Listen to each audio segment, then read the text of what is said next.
gonna dig this. Hey guys, welcome. Welcome everybody. Hi Katie from New Mexico. Good to see you back. All right, as you come in, please go ahead and say hello. Welcome to another one of our, thank you for joining us for another session in the series about language learning. Today we'll be talking about getting stuck, the moment when you get stuck in your language learning, and what you can do about it. Let me see here. Yeah, just a quick reminder that if you want to support the channel and support the work that I do, one way to do that during these live streams is go to the bottom of your chat box and click the $sign, and you can send a super chat or a super sticker, and any amount is greatly welcomed. It really helps a lot. I think I've said it before that during the summer people kind of stop watching videos on YouTube. I don't quite understand why. So it's really nice when people show their support either by sending super chats during live streams or becoming channel members. So consider becoming a channel member. We have some perks for one of the tiers. A lot of people have been joining just to show their support. I've been using the community tab to stay in touch with channel members, posting some interesting information there. It's a way for you to get in touch with me, have a little chat, and support the channel, which again, I really appreciate a lot. So let's jump right into it. Let me go here. So today we're talking about getting stuck halfway. It's the halfway point between being intermediate, being advanced, and it seems like you're not learning as much as you want to or used to. So we're going to have some tips here about recharging your language learning experience. So we're going to be talking about this intermediate plateau that some people reach and complain about and sometimes don't know what to do about it.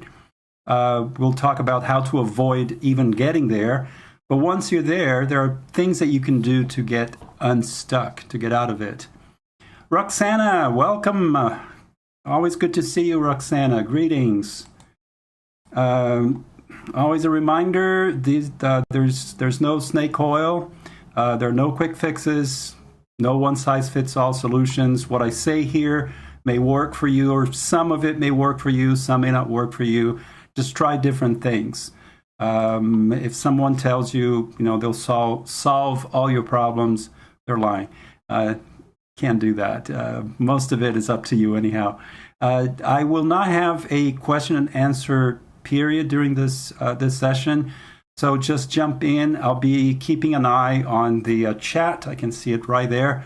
And if you have a question, just jump in. I may not be able to get to it right away, especially during the presentation if I'm paying attention to what I'm doing. But every now and again, I'll take a look, and eventually I'll get to it. If I don't see your question, please just ask again. Just the quick definitions. We'll be talking about L1. That's your native language or your mother tongue. An L2 is any other language that you're learning. It could be your second, third, or fourth language, but it's not your native language. I'll also be talking about your target language. So your target language or your L2, that's the language that brought you here. You're interested in learning Chinese or Japanese or Hindi or Spanish. That's your target language. Okay, that's the language that you're currently learning. And you could have more than one target languages.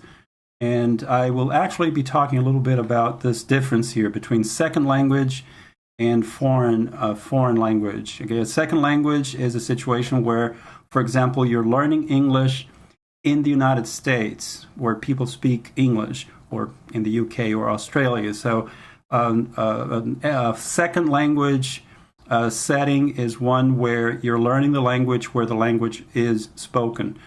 If you're learning a language as a foreign language, for example, you live in the United States and you're learning French. So French is a foreign language because it's not spoken in the United States. So what is this intermediate plateau, or this intermediate level plateau. So I have a little scenario here, a little quotation from, sometimes I hear this from people or even from my students. They say, I used to learn new things in my target language all the time. My language skills improved really fast. Now that I'm finally fluent, I learn very little, or I learn nothing at all. When I do learn something, I forget it quickly. Sometimes it feels like I'm getting worse instead of getting better. Okay, so if you have experienced anything similar to this, you've experienced this intermediate level plateau. Okay, you start learning the language, you're really excited. It seems like every week you're making progress, you're learning vocabulary, grammar, and then when you start getting to that level where you're fluent, you're starting to get comfortable with the language, it just sort of dies, right? And making any progress seems to take more effort. Sometimes you even feel like you're going backwards. You're forgetting things that you used to know. You're not as fluent as you used to. So what is this all about? So let's go look at it. First, let's talk about the perception. Okay, sometimes there's what people say, oh, I'm stuck. I'm in this, this intermediate level plateau. I can't seem to move forward. Sometimes it's just your perception, and this could happen at any point during your learning. So I have this little graph here. Don't worry about, don't try to make too much sense of it. I just want you to look at this line that curves down. Okay, so when you start learning a language, anything that you learn is like, woohoo, you learned a lot. Okay, after your first lesson, you've learned 10 new words, greetings, and you learned how to pronounce, a few things. That's a lot of progress. Okay, and then as time goes by and you learn, let's say you learn twice as much, you learn another of the same amount, but now it feels like it's a little less. So if you go forward in time, let's say that you learned, 10 things, 10 things, 10 things. Now you have 100 things and you learn another 10. That 10 doesn't seem like so much. Okay. Further down, way down here, you already have a large vocabulary. You know a lot of structures in the language.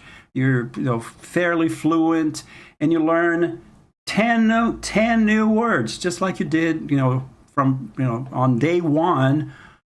And it seemed like a lot. Well, now that doesn't seem like anything. It's like a drop in the ocean because you already know so much that learning a few things doesn't feel like you've made any progress. So learning is not exponential, right? It's sort of you start out really quick, but then there's this perception that it's getting less and less, okay? Perhaps you're still learning, you are learning, but it doesn't feel like you're learning as much as you'd like, or as much as you remember learning before. So is it real? Is it just perception? Is there really a place where you kind of get stuck? Well, consider this. You become fluent in a language before mastering it completely. Okay? You become fluent in a language before mastering it completely. Okay? Which can give you a false assessment of your mastery level. I think when I was preparing this, I was thinking about a student that I had once. She was learning English from me, and man, she could talk and she could, tell jokes, and she would tell stories in English, and she would talk really fast. So she felt like she was really, really fluent. But I could hardly understand what she was saying because her accent was just so thick. Her grammar had a lot of problems to the point that I couldn't understand what she was saying sometimes because the verb tenses were all over the place. She was using the wrong preposition, and it was really hard to understand. Yeah, she could tell a story and and laugh, but I couldn't understand. Maybe I understood like 10% of the story. So was she fluent? Well, she could speak really fast and she was communicating ideas, but she didn't master the language as well as perhaps she thought she did. So I kind of had to like slow her down so that she could see that, you know, she really needed to make improve a lot of things. It's almost like she was so fluent, it was difficult for her to go back and redo some of the basic stuff that she should have learned. Okay, so the question then becomes, it's not about, you know, whether you're fluent or not, how quickly you can speak, how much you're learning. Maybe you are learning, but are you actively engaged in learning the language? Like this student, she was talking and talking and talking. She was taking lessons. I mean, she was paying to learn English from me, but she, you know, she didn't learn anything because she thought she was so fluent and she was so, you know, on top of it that she didn't stop to listen to what I was telling her, that she needed to go back and fix a lot of things that she should have learned before, maybe review things that she had learned but forgot or she was not using correctly. Okay, so are you actively learning when you get to this intermediate level? And when you learn something, are you using it? Maybe that's why you have the sense that you're stuck at this plateau where nothing happens. It's because you're not really actively engaged in learning the language. Perhaps you think you know too much. You don't need to go back and review basic things. And when you do learn something, it just sort of, you know, goes in one ear, out the other, and you're not applying it. You're not using it. And that takes a little more of a conscious effort for you to do that. At the same time, learning processes and cognitive processes are at play here, okay, which kind of mess you up and maybe creates either the impression of the plateau or maybe there really is a plateau where you got stuck. Okay, what are these learning processes and cognitive processes? One is forgetting.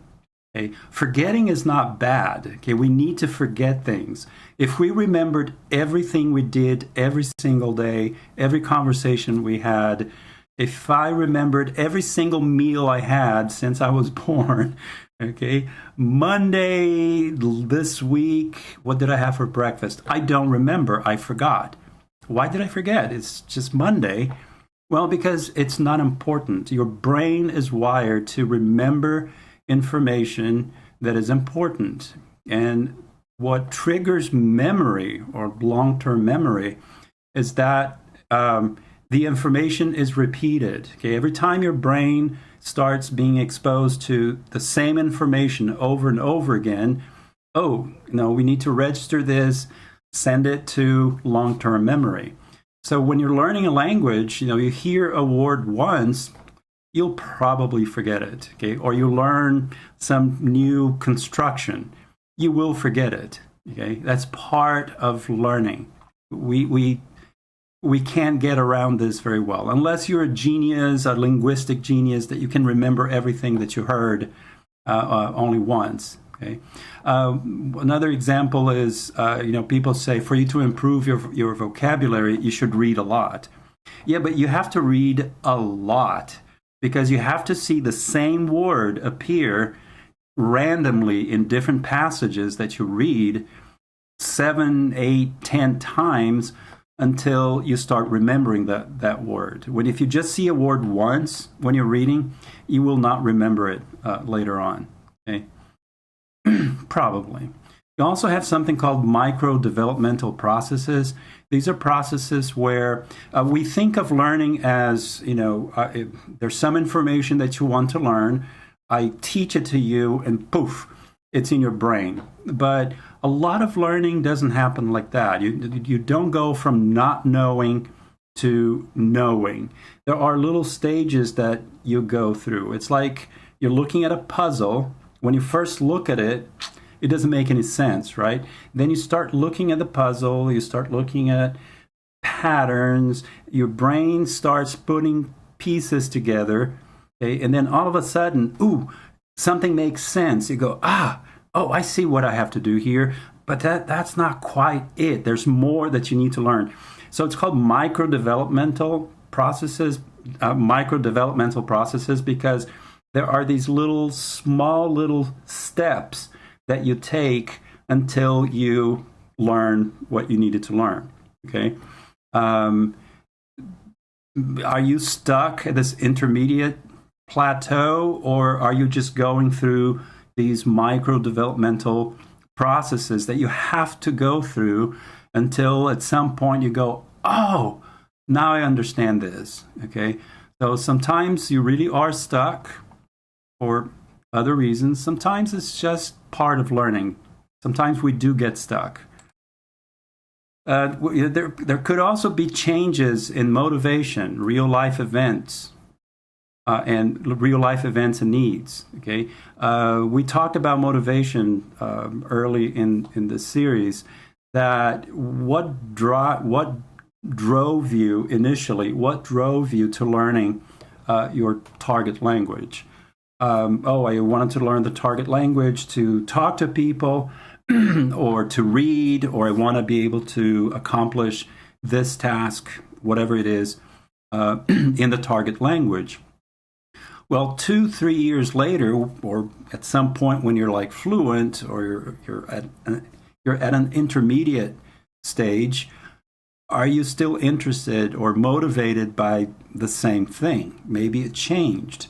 And as your motivation changed, if you're not aware of it, maybe that's why, you're not as motivated, or you're not motivated by the same, you don't have the same motives now that you did, when you started. And then sometimes your motives change. Your motivation is not optimal for language learning anymore. Okay. Real life events and needs. At some point, things happen. Maybe when you started learning, you had more time, you had more drive, or you needed to accomplish a certain goal that no longer exists, and so forth. And there is such a thing as burnout. Okay, sometimes you just get tired of, doing the same thing, and you're not as excited. About learning a language as you started out. Okay, so what do you do about it? All right. So let's see. So what do you do about it? Let me take a look at the chat. Okay, so first, think that the path to an intermediate plateau starts on day one of learning your target language. Okay, when you start learning the language, you're setting yourself up for success or failure or getting stuck. Okay, do you have the right motives, or do you have motives that will help you along the way? Okay, what is your attitude towards learning in general? What is your attitude towards learning the target language? What is your attitude towards the language itself? Okay, do you have a positive attitude towards learning languages in general? Have you learned languages before? What are your expectations around learning the language? That starts out on day one. Okay, when you start learning the language, you bring all that with you, and that could be setting yourself up for success or failure down the way. Okay? So what can you do to avoid getting to that place where you kind of get stuck? Well, from the start, understand that language learning is a lifelong process. When I teach English, sometimes I tell my students, I say, well, learning English will take the rest of your life. Oh, no. They're like, oh, God, no, because they want to be done. Okay, they think, I want to take these 2 or 3 courses, and by the end of the 3rd course, I'm done. I know English. I don't have to do this anymore. And I tell them, well, good luck with that. Okay. And we've talked about this before here, that we learn our native language no matter how old you are, right? Especially if you want to. If you have an interest in your native language, you can still learn new vocabulary, new ways of saying things. You can get better at communicating you have a life change that forces you to use the language in a different way, you're still learning. And that's your native language. You could be 80 years old and you're still learning it. So why not a target language? Naza from Morocco. Hi, Naza. Welcome. Good to see you there. So yeah, don't take this as oh my God, no way. Don't take that as a terrible thing. Be positive about it. Cool. I'm going to spend the rest of my life doing something that could be really enjoyable. Okay. And you have to do that from the start. And that's why I tell my students, I don't do that to make them suffer, to make them feel bad. It's just that I want to wake them up to the fact that, it's not something that you finish doing. Okay. Once you get started, as long as you have the motivation to keep doing it, it's going to take the rest of your life. And that's, to me, that's exciting. Okay. It's something that you're always going to get involved in, and you can learn new things. So learning, why? What's so bad about learning, right? Also, from the start, understand that learning itself, okay, learning a language, learning to ride a bike, learning to swim, learning to cook, learning itself is non-linear. It doesn't go like this in a straight line, and it has stages, okay? So be aware of that. And that goes for, okay, that's your day one learning a target language, an L2, or day one learning how to cook, or day one of learning whatever, okay? This is what I mean by this, okay? So this is the amount that you're learning a language. Let's say this is a language, okay? Or it could be anything, really. And this here is the time. So when you start, you know nothing, okay? Boom. Immediately you start learning a lot. You have the sense that you're learning and learning and learning. And then at some point in your learning, when you think that you understood something, oh, I got it, the language is starting to make sense, you learn something that messes you up, okay? An example of this is, for example, you, at the early stages of your language acquisition, let's say that you're taking a course, and you talk a lot about yourself, you talk about the present, things that you like, things that you do.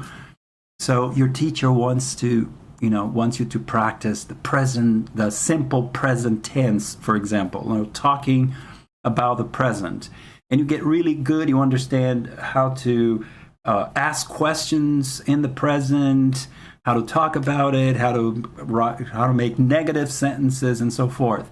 And then at some point, you are introduced to a new tense. Okay, it could be a past tense, it could be a subjunctive, present, subjunctive. You go like, whoa, wait a minute. I thought I understood this. Now you threw in this wrench. You threw this wrench in my brain here, and your brain kind of goes, and you start trying to use this new thing that you learned, but then you start getting it all mixed up with what you already knew. So is this the present that I already knew, or is it the other tense? So you have this feeling, you have the sense that you got worse, okay? But again, this is learning. It's nonlinear, it's messy, it goes through these different stages, right? Then you practice, and then you start learning more things. You have the sense that you learned a lot. You have another plateau here. You're not learning as fast as the beginning, but you're improving. And then all of a sudden, boom, you start learning a lot. You're fluent, and then you learn something else that totally messes you up. You go back down. So it goes in increments, but it's not like a smooth line. It's more like like steps, right? Or like a staircase. You go up a little, stay kind of flat. Well, sometimes you go down and up. But the important thing is this line here, right? This is the trend. The trend should be an upward trend, okay? If you understand this, you kind of learn to relax a little bit. It's not the end of the world if you all of a sudden you got confused about things that you already knew. It's okay. Okay. Give you another example. Like I used to type using 2, maybe 6 fingers. I use these fingers, and I used to look at the keyboard. Okay.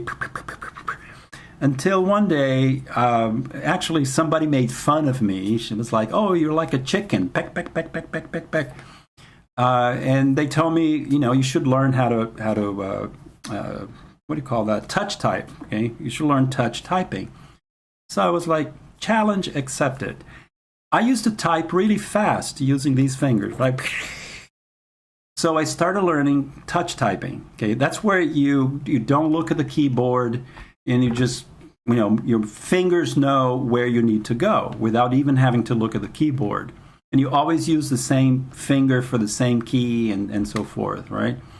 My typing went from being able to type really fast to could barely type. I was like, don't look, because I was trying to incorporate something new into something that I already knew how to do, but I didn't do it very well. Okay, I was trying to improve what I already knew, messed it up. Okay, but gradually, as my brain got used to the movements that I had to do, it became natural for me to touch type, and I can do it today without looking. Actually, if I look at the keyboard, it messes me up today because I just need to, look away and just let my fingers do the typing, right? And now I can actually type much faster than I used to. I used to think I typed really fast, but I didn't, not using these fingers, right? So it's messy. You go up, you learn something new that's supposed to help you improve, and you actually go backwards, but that's part of learning, okay? The important thing is that you're making forward progress. Something else to avoid this plateau is don't get complacent. Easier said than done, I know. Just don't get complacent, okay? When you start, you're really excited, you're ready to do the work, and then at some point you go, I have it. I got this. And you start resting on your laurels. You think you're doing great, so I don't have to do much. You're being complacent. Okay. The way for you to not get complacent is to keep challenging yourself. Okay. Always try to be pushing yourself just above your skill level. Okay. Don't try to do the impossible, because that can backfire. But always try to operate just above your skill level continually, okay, throughout. When you start thinking that I'm doing great, I don't have to study as much anymore, be careful. Don't get complacent. Also, reassess your learning experience continually. So if you've been following this series from the start, I started out by saying, assess your motivation. What is your motive for learning the language? Assess your mindset. Be careful with this, be careful with that. Look at this, look at that. So go back, look at those, and you'll remember. For example, your motive. I mentioned that, right? That your motivation changes, your mindset, your attitude towards the language, your attitude towards learning. These can change. So keep reassessing your motivation and your mindset. If you start noticing that your motivation is changing to a place that maybe makes you more complacent or makes you less excited about learning the language, well, try to change your motivation. Try to find something else to be motivated about. Or maybe your motivation is just gone. Okay, you had an initial something that I hear a lot in second language learning is when you ask people, what motivated you to learn the language? Oh, I was dating someone who spoke the language. Okay, so you start learning the language because you were dating someone. I'm in love. I want to learn your language so we can speak in your language. Then you break up. Your motivation's gone. Okay. Actually, it might change your mindset too if it was a bad breakup, because now you associate that language with the person that you broke up with, that had a bad breakup with. I hate this language. I never want to, hear this language again. Well, you started out, setting yourself up, because if your motivation is based on a relationship with one person, that person needs to stay put for the rest of your life. Otherwise, you might not want to. But I also know that some people, they started out learning a language because they were dating someone. The relationship is over, but they continued because they adjusted their motivation. They kept a positive mindset towards learning the language, regardless whether or not that person was in their life. So that person was just the catalyst. Okay, so if you lose your catalyst, well, find something else so you can continue. If you find yourself stuck, do the same thing. Reassess it. We'll get to that. Okay, reassess your goals, your short-term and your long-term goals. Okay, a lot of times I have students that come to me, and when I ask them about why are you here, what are your goals, they have very specific short-term goals. And sometimes the short-term goal is, I need to pass the English test. That's it. That's their only goal. Okay, it's not about I want to go to college. I want to be able to read in English. I want to be able to communicate in English. I want to get a better job, so I want to be able to give presentations in English, improve my fluency. No, it's just I want to pass the test. Okay, so they have a very narrow short-term goal and no long-term goals. Okay, so continually reassess your goals at any point. Okay, because if your goals start getting too narrow, too specific, you only have a short-term goal which you can quickly achieve, and then that's it. Okay, so think about it. Think in terms of today, where do I want to be with this language? Okay, what are my short-term goals? How can I get what I want out of the language, or where I want to be in this language? And later on, okay, in 10 years, do I picture myself? Can I picture myself doing what with the language? Okay. Reassess your methods. Okay, how are you learning? Are you using flashcards? Are you focusing on reading? Are you focusing on writing?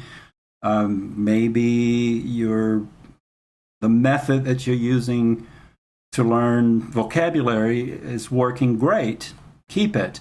Maybe you need something else. Okay, it worked really well at the beginning level. Now you're a little more advanced in the language. You may need a different method. Okay? If you keep using the same method, if you keep the same short-term goals, they're very narrow, you might get stuck because they're not working for you anymore. Okay? So we're talking about avoiding even getting there. So keep changing your methodology, or not necessarily changing, but keep reassessing what you're doing. Okay. Is it working? Should I do something else? Okay. If it is working, keep doing it. If not, get help, do something different. Reassess your level of commitment. Okay. Are you as committed today as you were last week, last month, a year ago when you started? Okay. If not, well, can you do something about it? Can you rekindle your passion for the language? Okay, so what we've just talked about has to do with not getting there, not getting stuck. But sometimes you do get stuck. Okay, maybe you're here today or watching this video because, I'm stuck. I'm not moving forward in my language, in my target language. So how do I get unstuck? Well, ask yourself, are you holding yourself back? Okay? Reassess your drive to learn the language, reassess your commitment. Sounds like what I just said, right? That you should keep reassessing yourself. But here you're stuck. You're already there, okay? Now you really need to reassess it, okay? Not just to maintain it, not just to maintain your drive and commitment, but you need to reassess yourself. You're stuck. Okay, when you're stuck, your choice is to just sit there and say, I can't learn this language anymore. It's used to be fun and easy. Now, just don't go anywhere with it. Or you reassess it, say, wait a minute, I want to go back to a place where I'm excited about it, where I can learn new things and keep making progress. Okay, have you burned out? Okay, maybe you overdid it, or maybe you need a break. Okay, why have you burned out? If that's the case, how? What led you to burning out? Okay, overcommitment, taking it too seriously. You forgot to have fun with the language, or you had a really unrealistic goal that you were striving to reach, and you had to work harder than humanly possible. So what's going on? Why are you burning out? Maybe you need a break. Okay? This part here about being in a sociocultural bubble, that is specifically for an L2 setting, mostly. It could also be in, I'm sorry, not L2, a second language. Yeah, that's right, a second language setting. Let me change this. Second language.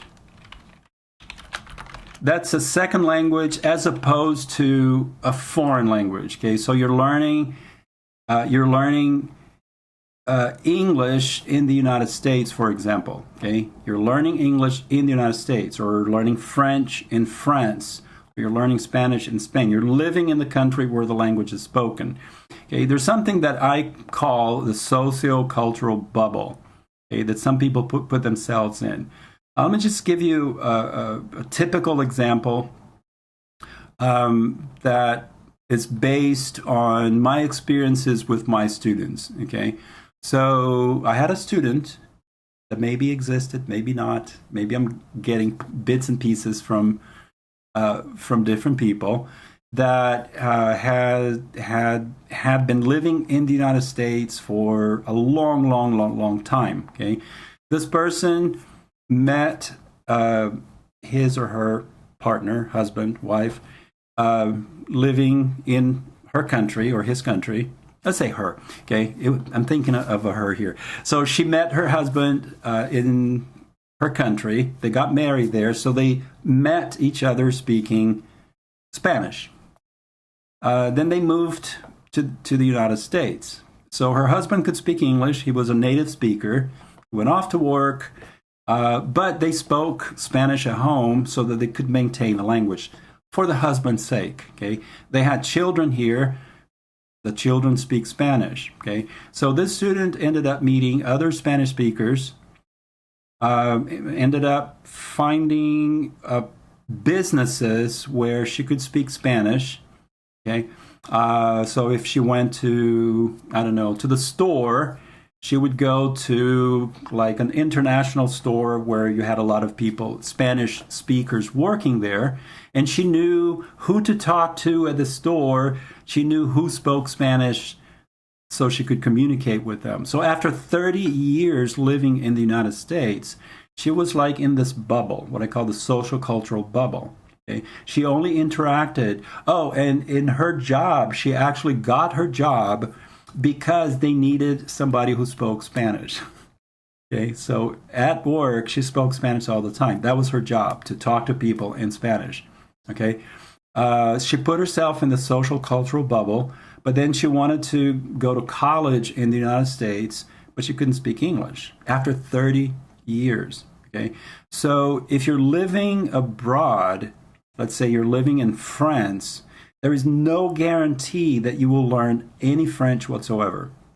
Okay, and actually, this one student that I'm thinking, I've had several students like this, but this one student that I'm thinking about, I had her at the very, very basic level after 30 years living in the United States. Just because you're living in the United States, that doesn't mean that English will just, percolate into your brain and you'll start speaking English after a few years. That's something that you have to engage in actively. Okay, but not only that, not only did she avoid contact with the language, she also avoided contact with people. She had no social contact. You can listen to the radio in your native language, on the internet, things like that. You can watch television, depending where you live in the United States. You have like cable stations in Vietnamese and Spanish and Italian and so forth. Great for language learning, but for the native speakers of those languages, they're isolating themselves from the language spoken in that country. Okay, so if you're in a second language setting, like living in the United States trying to learn English, or living in Germany trying to learn German, maybe you're kind of stuck at that level of proficiency in the language because you know just enough to communicate, but you are avoiding the language. You're avoiding the people that speak the language. You're avoiding situations where the language is spoken. And you created this safe little bubble to protect yourself from the language. Okay. Sometimes that's, at least for my students here in the United States, that's the reason that they're stuck at that level. After 30 years, they're still, at a basic or intermediate level, and they say, "Oh, I just can't learn. I can't learn." Well, yeah, because you're, get out of the bubble. Go out, interact with people. It's a great step that they wanted to learn the language, so they were back in school to learn the language. So that was a great step. But they would come to class, go back home, and that's it. Okay, they had 2 classes a week, and that was it. That may not be enough. Jose Castellanos from Colombia. Welcome, Jose. Bogota, Colombia. I have a link in the description to actually 2 articles that I wrote about the social cultural bubble, if you'd like to take a look. The link is in the description to this session. Also, are you stuck because of what you're doing? Are you doing something to keep you there? Maybe the social cultural bubble, or maybe you're not seeking the language, you're avoiding the language. Is it something you're doing? Well, then stop. Do it differently. Okay, find new ways of doing it. And mind you that sometimes you did something at the beginning of your language learning journey that worked. It worked then, but it's not really working now. Okay, so you need to reevaluate it, right? Keep reassessing everything that you're doing. So, yeah, maybe, I've been watching Netflix to improve my language skills, but it's not helping. Well, then you're not doing something that's helpful. You already know that it's not helping, right? Do it differently. Okay. For example, you can reintroduce the target language learning into your routine. You can use new materials, find textbooks, different software. Oh, but I love the software. Yeah, but it's not helping. You're stuck. Okay. Find different software. Look at different reference materials. Okay. Change things up a little bit. Okay. Engage in new activities. Oh, but I like watching movies on Netflix. Yeah, but it's not working. Just watching it is not working. You need to do something else besides just watching it. I'm not saying stop watching it. Okay. Engage in challenging, authentic activities. Okay. An authentic activity is an activity that was not designed to teach the language. It was designed to communicate ideas to native speakers, right? So when you read someone's blog, they didn't write the blog for you to learn your target language. They wrote it because they travel and they like to talk about their travels, or they like cooking and they like writing about their cooking and taking pictures. and you're reading that information. That's authentic material, okay? That's great, like watching movies on Netflix, reading blogs, going to YouTube and watching videos. But that is what I call passive engagement. Okay, you're watching a movie. Oh, I'm learning German. I'm going to watch German movies to, to learn, to maintain my German. Well, you watch the movie and you go, oh, I understand it. That's what I call the understand it activity. Okay, that's just maintenance. You don't want to forget the language. Watching movies will help you keep the language sort of alive in your head, but that's passive. You're just watching the movie. You're not interacting with it, right? So you can have active engagement. Great, I understand the movie. I understand this new vocabulary that I heard and I understood from the context, but I want to use it myself. If you're stuck in this intermediate plateau, probably you will forget all the words that you heard in your, German movie. Okay, that's not working. Being passive, just watching and watching, is not really working too well, right? You're stuck. So do you want to keep learning? So you need to keep learning. You need to learn. Okay, you need to be engaged more actively. See, Jose has some stuff that he's doing here. Jose says, I've been listening to National Public Radio, has helped me a lot. Teacher, are you speaking at your normal pace? Yes. Oh, Roxana, you are amazing. No, Roxana, you are amazing. Thank you so much. I appreciate it, Roxana. Yay. There, Roxana, fireworks for you. Thank you so much, Roxana, is that a super sticker? Roxana, you're awesome. I appreciate it. Okay, so Jose, yes, if you're listening to National Public Radio and it's helping you, that's great. Okay, you can do it. How did I get here? You can do it passively, just listen and do nothing with it, just enjoy it. Okay, but you can also make it a little more active. Okay, I had many ideas about how to make it active during the series, but here's some other ideas. Okay, so how do you incorporate the target language in your day-to-day activities?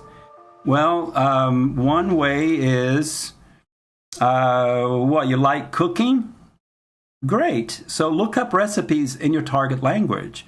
Why does it all have to be in your native language, right? You want to rekindle your love for the language? You're stuck at that level? Well, start cooking in your target language, okay? You enjoy reading the news. Like Jose said that he enjoys listening to National Public Radio. Great, okay, that's something that you enjoy doing. They have a lot of news, documentaries, and they talk about intellectual stuff. Jose is already doing it, okay? He's going to National Public Radio and listening. I don't know what else you're doing with it. You like photography? Do photography in your target language. How do you do photography in target language? Well, read about photography. Read photography blogs. Okay. Go to Instagram and, well, that's related to this here too. Make a bilingual photography account on Instagram where you can post your pictures and you can explain in the target language what your picture is about and stuff. And you can make it bilingual, post it in your language and then post it in and then translate it into the target language. Okay. Just be creative. Think of ways that you can get what you already enjoy doing and make it incorporate what you already do. Incorporate the target language into what you already do in your native language. Okay. Not everything has to be instructional. Okay. Just because you're learning a language, like Jose, go to NPR, National Public Radio, enjoy the news in English, read the articles, do some listening. It doesn't have to be instructional. However, If you feel that that's what you need, I'm stuck, I'm not learning anything new, my language skill is stuck at this level, well, you need to learn, right? If you say, oh, I'm not learning anything new, well, that's a learning issue. You need to learn something. Okay, if that's what you need, get your authentic activities, turn them into opportunities for learning, but don't ruin them. Okay, so in Jose's situation, he already enjoys listening to National Public Radio. Keep doing it, keep enjoying it. Okay, make some coffee and just listen to it and enjoy it. But if you're stuck at that level and you want to keep pushing yourself, challenging yourself, you want to go back to learning, well, every now and again, when you listen to the radio in your target language, get a piece of paper, take notes. Okay, are you able to do that? Take notes. Maybe keep a notebook. Okay, so as you're listening to something on, like Jose is listening to NPR and he hears a word, well, write it down. Okay, and every now and again, go back to your notebook and take a look. I mean, it doesn't take that much, and you're telling your brain this is important. I'm even writing it down, and I'm looking at it again and again and again. So you're less likely to forget, or you will forget, but you will look at it again and go, yeah, that word. Okay. Use any language resources that you have, but actually use them. Okay. I have tons of language resources behind me that I don't use. Okay, so they're useless. They're just back there for the backdrop. But some that I do, okay, those are the ones that are working, because every now and again I go back and I take a look at them, okay, and find new language resources. Perhaps remember I said that maybe things got stale, so find a different textbook, a different resource. Just a psychological thing, just be curious. Maybe you're just like, I don't want to learn this language anymore. Well, if you don't want to, then don't, and stop complaining about it. But if you want to continue, if it's something that you really want to do, just be curious about it. Go after information, okay? Just stop complaining and do it, okay? Okay, so that's it. All right. Me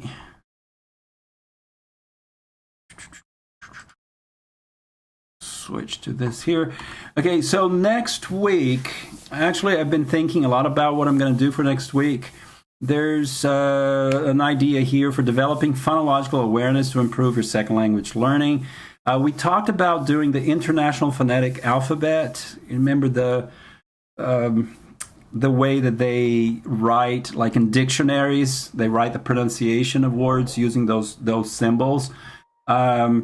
I decided that instead of just focusing on that, I want to talk about phonological and phonemic awareness. Understanding what sounds are in your target language, but then using phonetics to understand what's happening with your tongue, with your jaws. And the IPA, the International Phonetic Alphabet, has like charts and has ways that when you look at it, you go like, oh, so this sound is back here, and this sound, I move my tongue here and do this. Okay, it has helped me a lot. When I learned different languages, sometimes there was a sound that I could never reproduce. I would hear people making that sound, but I couldn't grasp it. But then I looked at the description of the sound, the phonetic explanation of how to make that sound. I was like, oh, sure, no problem. Okay, so we're going to be doing that. And then theoretically, we were going to have 13 sessions, but we don't have to. After next week, I'll be thinking about it, and I will tell you if there will be a 13th session, or if I'm going to start something totally different. And actually, if you have any ideas, if there are any topics that you're interested in, you can contact me on Instagram or Twitter. Twitter's even easier. Well, either way, at Snap Language, one word. Just give me ideas. It doesn't mean that I'll use your suggestion, but it would be very helpful. Okay, so developing phonological awareness to improve second language learning. That should be really cool. I love phonetics and phonology, and I think you guys are gonna like it. I don't see any comments or questions.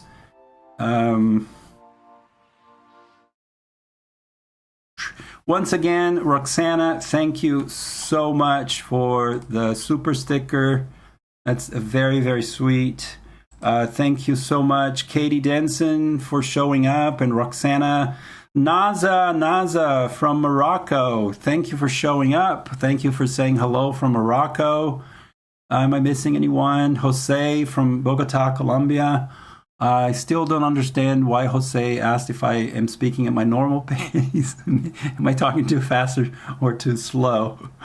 All right, guys, thank you so much. I appreciate it. And this was the shortest session so far, 58 minutes, so I won't ruin it. All right, thank you so much. Thanks again, Roxana.